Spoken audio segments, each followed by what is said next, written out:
Muy buenos días. Muchísimas gracias a todas y todos, los compañeros y compañeras de la Gobernación del Estado Bolivariano de Miranda, que, como dice Hugo, hemos estado inaugurando una nueva metodología de organización, de formación, de difusión de la historia. Ha sido un espacio para la formulación de este sistema de movilización y de organización de cara al Congreso de Historia. El Congreso de Historia, su última edición fue en La Guaira, y tuvimos más de 5.000 personas convocadas entre presenciales y virtuales, y de verdad fue un gran movimiento cultural que se da en el marco, bueno, como sabemos, estábamos en el confinamiento, estábamos en plena pandemia y fue un gran hecho cultural para todas y todos. Así que sea en el Estado Miranda y que además aprovechemos que el Estado Miranda tiene baluartes, tiene elementos históricos patrimoniales de mucha fuerza.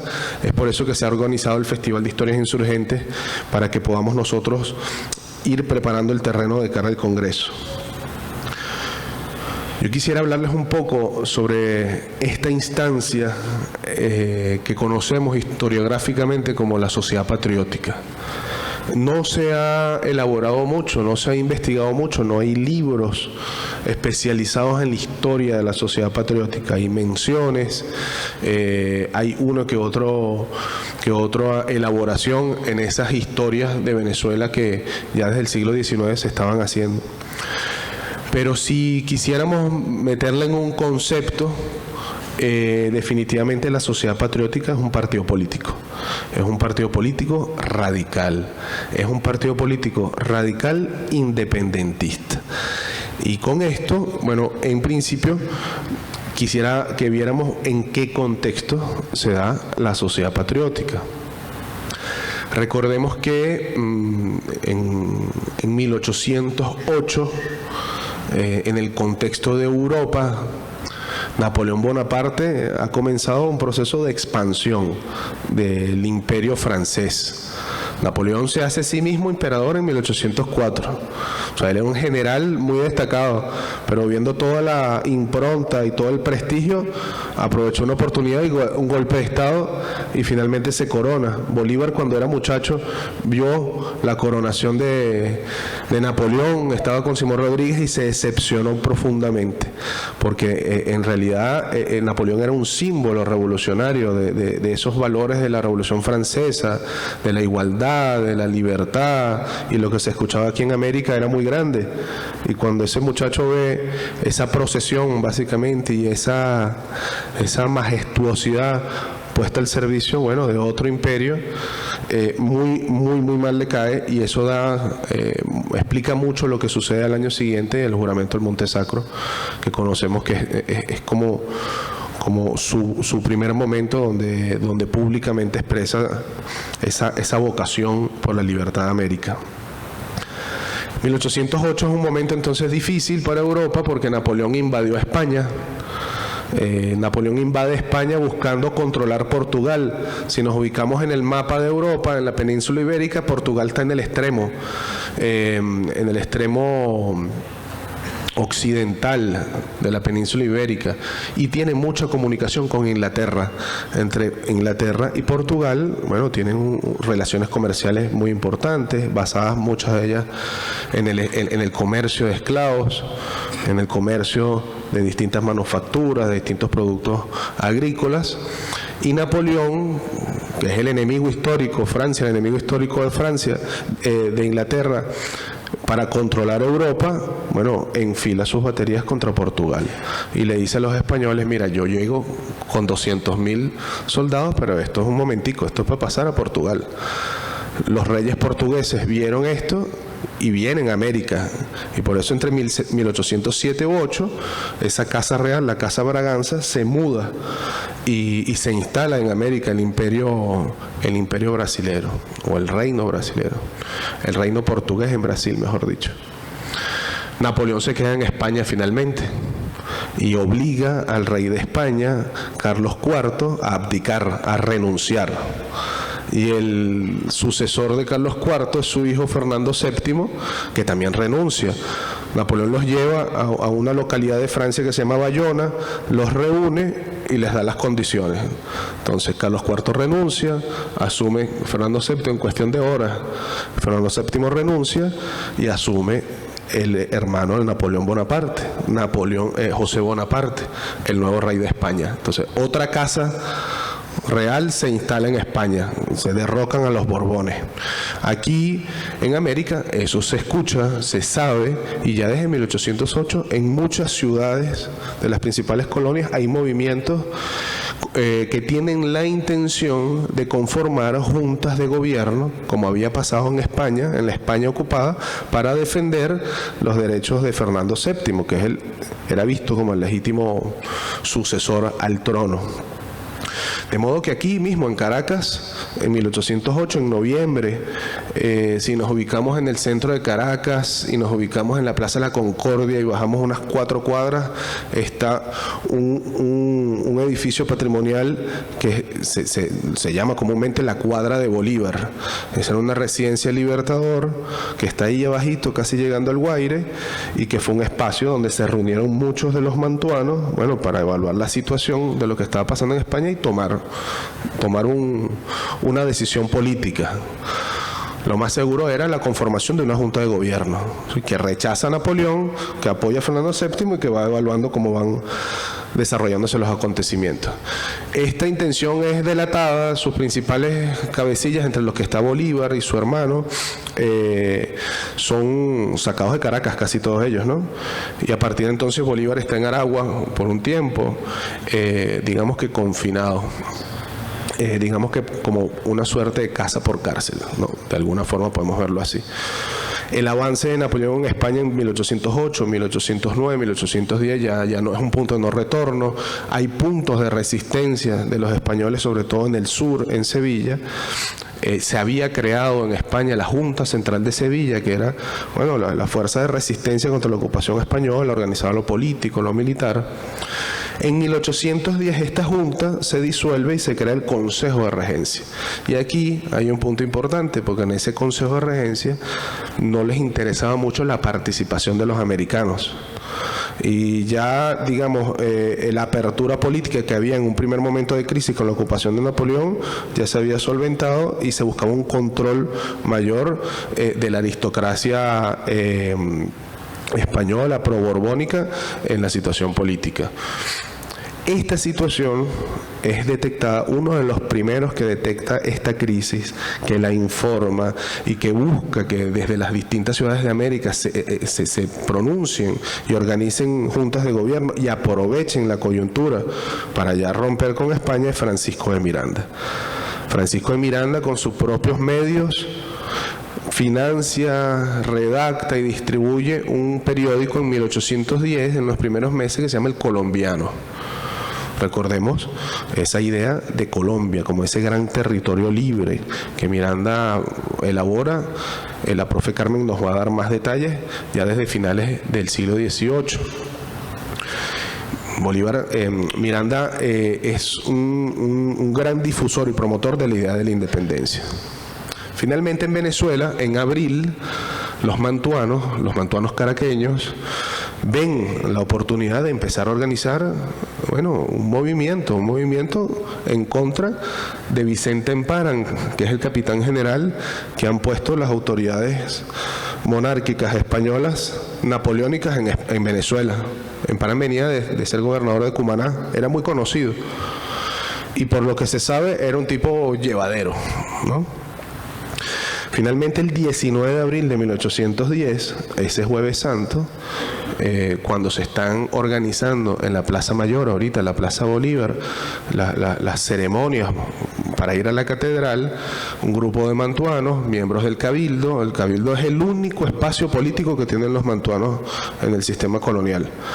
Los mantuanos no mandan políticamente, los mantuanos son dueños de tierra, dueños de esclavos, pero quien manda es el hombre blanco español, español directo, nacido en España.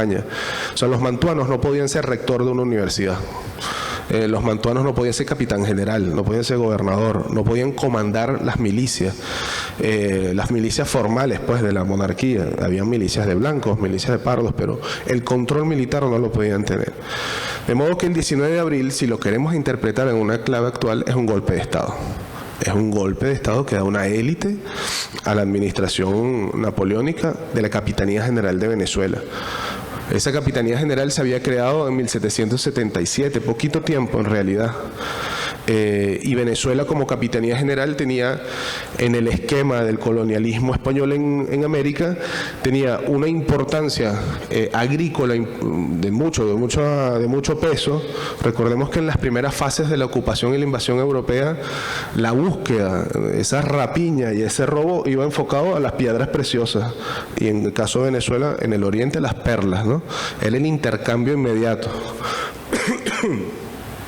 Pero luego Venezuela se perfila como un territorio agrícola de muchísima importancia, y ya para 1810 Venezuela es una de las primeras productoras de cacao, de azúcar, de tabaco y de carne y de cueros. De modo que este golpe de Estado tiene un propósito: conformar una junta de gobierno. Y se conforma la Junta de Gobierno, nominalmente se llama Junta Conservadora de los Derechos de Fernando VII. De este título, nuestra derecha, los historiadores de derecha se han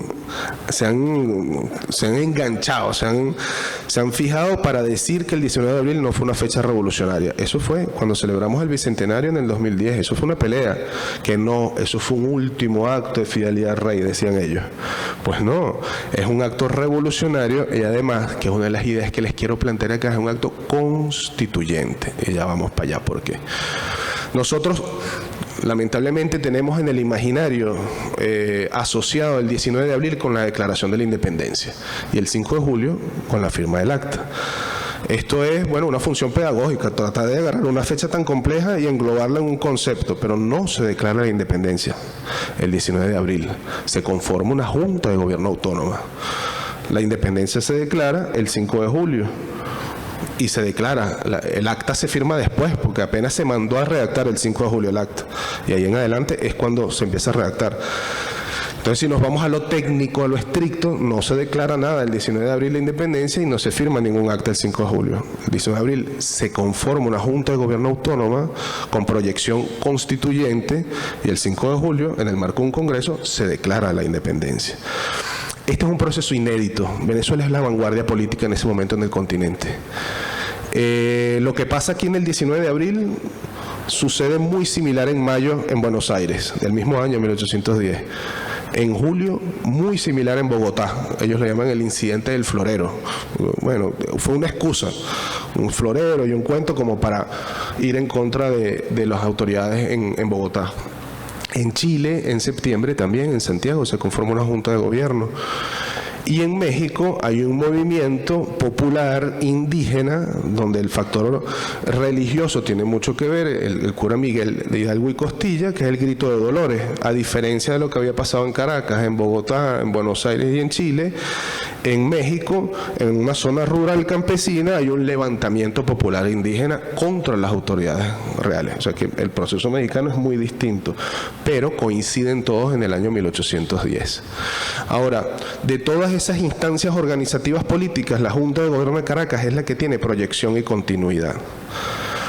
Un punto importantísimo es que en esta Junta se convocan a todas las provincias de la Capitanía General a que elijan en cada uno de las regiones diputados, representantes. Bueno, en el concepto, bueno, es el primer reglamento electoral que existe entre las colonias españolas de América. Lo hace Juan Germán Rocio, venezolano.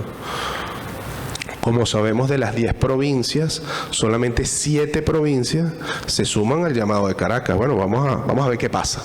Vamos a reunirnos en Caracas a tomar una decisión, porque ya la situación de España era conocida y grave. O sea, no había vuelta atrás, no había perspectiva de victoria en las fuerzas de resistencia. Y aquí tampoco había como muchas ganas de que ganase o no ganase, ¿no? Ya se estaba forjando un camino propio. Esas 7 provincias son la provincia de Barcelona, la provincia de Barinas, la provincia de Cumaná, la provincia de Caracas, de Mérida, de Trujillo y de Margarita. 7 provincias. Guayana, Coro y Maracaibo quedan todavía, pensando y todavía sosteniendo la fidelidad a la monarquía, pero se hacen las elecciones en estas 7 provincias y el 2 de marzo de 1811 se instala el Congreso, el primer Congreso Constituyente de Venezuela y de todas las colonias de España en América. Muy, muy importante. La sociedad patriótica es clave en esta transición. La sociedad patriótica como espacio político es la que permite, es el centro de las reflexiones, de los debates. Incluso tuvo un periódico, por aquí lo tengo, un periódico llamado El Patriota, que tuvo circulación entre 1811 y 1812. Si uno visita la hemeroteca de la Biblioteca Nacional o la hemeroteca de la Academia Nacional de Historia, se da cuenta la cantidad de periódicos que surgen entre 1810 y 1812. Esta es una instancia organizativa promotora radical que la crea Francisco de Miranda cuando llega y regresa a Venezuela en 1810. Recordemos que esta junta de gobierno que se crea en Venezuela, en Caracas, también designa misiones diplomáticas, una de ellas a Londres, donde va Bolívar, Andrés Bello, Luis López Méndez. Ahí entra en contacto Bolívar con Miranda y empiezan unos enlaces como para sobre todo buscar los apoyos de Inglaterra a la independencia de las colonias de España en América. Llega Miranda a finales de 1810 y ya desde ese mismo momento, ahí en la esquina de Sociedad, en Caracas, se instala este espacio. Un espacio característico porque es un espacio donde coinciden muchos sectores sociales que nunca hubiesen tenido algo en común, o sea, mujeres, mulatos, blancos, criollos, mantuanos también. Es un espacio donde se debaten las noches, hay debates álgidos y muy intensos, porque la sociedad patriótica se instala en paralelo a las sesiones del Congreso. Las sesiones del Congreso están ahí en la esquina del... No, mentira. Las sesiones del Congreso están en la Capilla Santa Rosa, ahorita del Consejo Municipal de Caracas, que ese espacio está intacto, está igualito a como estaba en 1811. Ahí están los cuadros de Juan Lovera, que están ahí expuestos y uno puede ver, y da mucha impresión, ¿no? Ahí fue donde se declaró nuestra independencia, frente a la Plaza Bolívar. Es un grupo de presión tan importante que, bueno, finalmente el 5 de julio se declara la independencia de Venezuela. Es un espacio donde Bolívar da su primer discurso público, ese discurso que conocemos por los 300 años de calma no bastan, porque en el Congreso se decía, ya va, pero vamos a esperar un momentico, que no sabemos, no tenemos noticias, pero ahorita no. Entre Miranda y Bolívar fueron quienes impulsaron esto. Bolívar no fue diputado del Congreso, eso es importante. Quien fue diputado del Congreso fue Miranda, por el PAO. Y él era, digamos, como el vocero de la sociedad patriótica ante el Parlamento.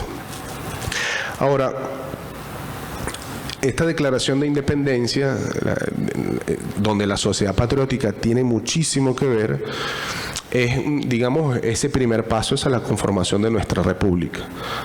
Otro hito importante donde Venezuela es pionero, que ya una vez declarada la independencia, es la promulgación de nuestra primera constitución, la Constitución de 1811, que es una constitución que está muy asociada a la Constitución de los Estados Unidos de Norteamérica. Bueno, porque era uno de los referentes de cómo se había logrado quebrar el modelo de la monarquía y se había constituido una república independiente, federal, y ya para 1810 esa república estaba en funcionamiento y tenía armas y tenía territorios y tenía muy buena producción. Lo que no tenía era muy buena voluntad con el sur del continente, nunca. Los Estados Unidos de Norteamérica se conforman como una asociación de colonias, 13 colonias, una franjita mínima en la costa este norteamericana. Y en su constitución no dice al norte con tal, al sur con tal. No. Ellos no tienen límites territoriales. Uno revisa la constitución gringa, no tienen límites. Eso es un principio de expansionismo ya constitucional. Nosotros, por otro lado, tenemos un principio constitucional de unión. Y es una de las ideas con las que quisiera cerrar, sobre todo. Porque en esa primera constitución, la de 1811, se establecen los principios o el principio constitucional de la Unión Americana. No voy a dar muchos detalles porque sé que la profe también va a ahondar sobre ese papel de Miranda, pero sí le voy a leer 2 artículos de la Constitución para que veamos un poquito el sentido político y de lo que significa la sociedad patriótica luego en la proyección política de la revolución independentista. Recordemos que Bolívar llama en la sociedad patriótica a poner la piedra fundamental de la libertad del sur de América. O sea, ya la idea de unión está ahí en ese discurso. El artículo 128 de la Constitución está atendiendo a una situación interna que ya la hablamos. Luego que libres de la opresión que sufren las provincias de Coro, Maracaibo y Guayana puedan y quieran unirse a la Confederación, serán admitidas a ellas sin que la violenta separación en que su apesar y el nuestro han permanecido pueda alterar para con ellas los principios de igualdad, justicia y fraternidad de que gozarán luego como todas las provincias de la Unión. O sea, no va a haber problema. Ya cuando ustedes recapaciten, cuando nosotros logremos, bueno, como sucedió en Guayana en 1817, que es lo que explica la 8ª estrella en nuestra bandera, que es lo que el comandante Chávez a partir del 2006 hace ley un decreto del Libertador de 1818, perdón. Con este principio entonces de conformar la confederación con los territorios que coyunturalmente permanecen bajo el territorio español, se redacta el artículo 129, que yo creo que aquí es donde se concentra el asunto. Del mismo modo y bajo los mismos principios serán también admitidos e incorporadas cualesquiera otras del continente colombiano, lo dice la Constitución, entre paréntesis, antes América Española, que quieran unirse bajo las condiciones y garantías necesarias para fortificar la unión en el aumento y enlace de sus partes integrantes. La República de Venezuela y luego lo que va a ser la República de Colombia a partir de 1819, con la incorporación de Ecuador, de la Nueva Granada y de Panamá, es una potencia militar. O sea, esa conocida Gran Colombia se conforma como una potencia militar que tiene esta doctrina. Esta es la línea que da continuidad de la Unión Americana. Bolívar, cuando dice en el discurso Angostura, Colombia no la está sacando de la nada. Ya hay una tradición política revolucionaria. Si algo distingue al patriota venezolano del patriota neogranadino, es que el patriota venezolano tiene la visión continental. O sea, es algo que, bueno, no es que en los granadinos no, pero esencialmente el origen de la doctrina constitucional de la Unión es en Venezuela. Y se pone en práctica después de Carabobo, se pone en práctica con la liberación de Ecuador en Pichincha en el 22, se pone en práctica con la liberación de Lima y de Perú en el 24, se pone en práctica con la conformación de Bolivia. A veces uno no ve a Bolivia como en la liberación, porque dice, bueno, la creación de Bolivia. Bolivia era el Alto Perú, que estaba disputado por Perú y por las Provincias Unidas de La Plata. Y Bolivia era, bueno, la cuna, el oro y la plata. Bueno, la plata en realidad, montañas, el Potosí, un cerro de plata. Era de mucho interés para los limeños mantenerla bajo control y también para los rioplatenses mantenerlos bajo control. Fue Bolívar y fue Sucre las que les dio un camino propio. Y eso es todavía una espina histórica que nos han sacado los peruanos. Estamos rumbo a conmemorar varios bicentenarios, entre ese bicentenario de la llegada de Bolívar a Perú, poniendo en ejercicio esta doctrina de solidaridad internacional, esta doctrina de la liberación, no de la expansión. Este año también vamos a tener un bicentenario, que es el bicentenario de la doctrina Monroe, porque James Monroe, presidente gringo del Congreso, ante esas amenazas las amenazas de Europa de volver a América, él dice América para los americanos, pero bueno, entre paréntesis, para los norteamericanos, que se opone a la doctrina del bolivarianismo, que es la doctrina de la unión, de la hermandad y de la solidaridad. Yo quisiera finalizar con una noticia que está rodando por ahí, que sacó la BBC, que me parece importante que nosotros, en el marco de la sociedad patriótica, manejemos esto, ¿no? Sobre todo porque el primer momento habla de los 15.000 años de historia, habla de Huaycaipuro. Y acá, temprano, la BBC sacó una información. Vamos a ver si me carga aquí, creo que sí, en Instagram. La gente piensa que España colonizó América, pero la conquista fue pactada entre indígenas y españoles. Esto lo dice un historiador español, Esteban Mira Caballos, historiador de la Universidad de Sevilla y autor del descubrimiento de Europa. Entonces, claro, hay episodios de la historia de la conquista, por ejemplo en México, donde muchísimos pueblos se aliaron con Cortés para tumbar a Montezuma y a los aztecas. Pero los encomenderos no eran indígenas. Y la encomienda fue la base de la colonización y de la esclavización del indígena. Quien dice esto no ha leído las crónicas de Bartolomé de las Casas, de la destrucción de las Indias. Y quien dice eso es el mismo que sostuvo en el año 2010 que el bicentenario de la independencia de América era también el bicentenario de Iberoamérica, de liberación, porque mientras ellos estaban luchando contra Napoleón, nosotros estábamos también en una lucha por la libertad. O sea, nosotros nos conquistamos y ellos nos liberaron. Ese es el mensaje de la colonización. Ese es uno de los mensajes por los que la sociedad patriótica tiene todo el sentido del mundo que se organice. La historia sigue siendo un territorio de debate. Nosotros estamos, como ningún otro país, conmemorando el ciclo del Bicentenario. Este año tenemos Batalla Naval del Lago, que es el 24 de julio. La Batalla Naval del Lago no es Maracaibo, o sea, sin Maracaibo no hay Ayacucho. O sea, no hay control del frente atlántico, no hay control del Caribe, no hay paso de tropas para Panamá, no hay paso, luego navegación hacia Guayaquil y hacia el Callao.